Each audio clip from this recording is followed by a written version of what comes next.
కేంద్ర ప్రభుత్వానికి కొత్త చిక్కొచ్చి పడింది. మోడీ కేబినెట్లో మంత్రిని ఆరోపణలు చుట్టుముట్టాయి. వ్యక్తిగత ప్రయోజనాల కోసం అధికార దుర్వినియోగానికి పాల్పడ్డారని కోర్టు మండిపడింది. 100 రోజుల పాలనలో 100 విమర్శలు ఎదుర్కొంటున్న మోడీకి ఇది మరో తలనొప్పిలా తయారైంది. కేంద్ర మంత్రి మాజీ ఆర్మీ చీఫ్ వీకే సింగ్ పై ఆర్మీ కోర్టు ఘాటు వ్యాఖ్యలు చేసింది. సుఖ్నా భూ కుంభకోణం కేసులో వీకే సింగ్ తీరును సైనిక కోర్టు తీవ్రంగా తప్పుబట్టింది.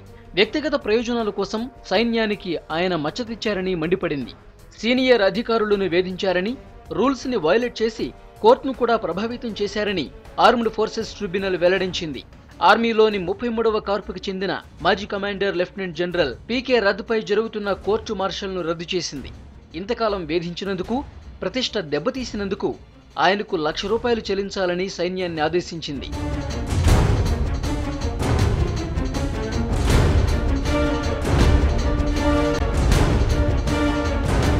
పశ్చిమ బెంగాల్లోని సుఖ్నా ప్రాంతంలో మిలిటరీ కంటోన్మెంట్కు ఆనుకుని ఉన్న 70 ఎకరాల్లో విద్యాసంస్థ పెట్టుకునేందుకు కమాండర్ లెఫ్టినెంట్ జనరల్ పీకే రద్ ఓ ప్రైవేట్ బిల్డర్కు ఎన్ఓసీ ఇచ్చారు.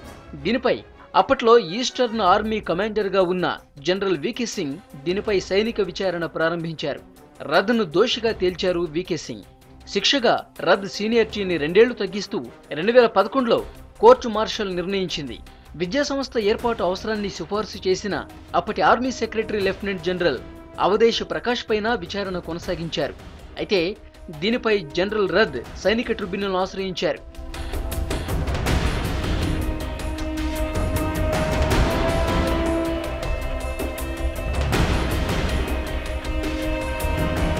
వీకే సింగ్ ఈ కేసుకు అనవసరమైన ప్రాధాన్యమిచ్చారని రద్ తన పిటిషన్లో పేర్కొన్నారు. తమపై కక్ష పెంచుకుని ప్రతీకార చర్యకు పాల్పడ్డారని ఆరోపించారు. ఈ పిటిషన్పై విచారణ జరిపిన ట్రిబ్యునల్ కోర్టు మార్షల్ నిర్ణయాన్ని తప్పుబట్టింది. సైన్యం పరిధిలో లేని భూమికి ఎన్ఓసీ ఇవ్వటంలో ఎలాంటి నిబంధనలను అతిక్రమించలేదని స్పష్టం చేసింది.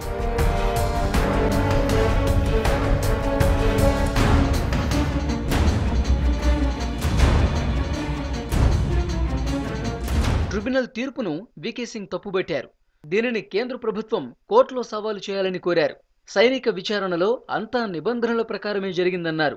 77 పేజీల తీర్పు మొత్తంలో ఎక్కడా స్కామ్ గురించి ప్రస్తావించలేదని పేర్కొన్నారు.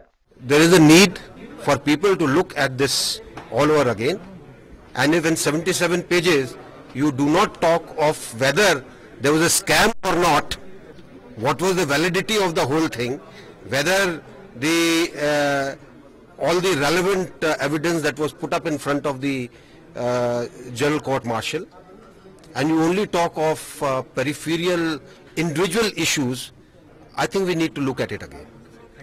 ట్రిబ్యునల్ తీర్పుపై రద్ సంతోషం వ్యక్తం చేశారు. దీంతో తాను నిర్దోషినని ప్రూవ్ అయిందన్నారు. ఇన్నేళ్లుగా తానెంతో బాధ అనుభవించానన్నారు.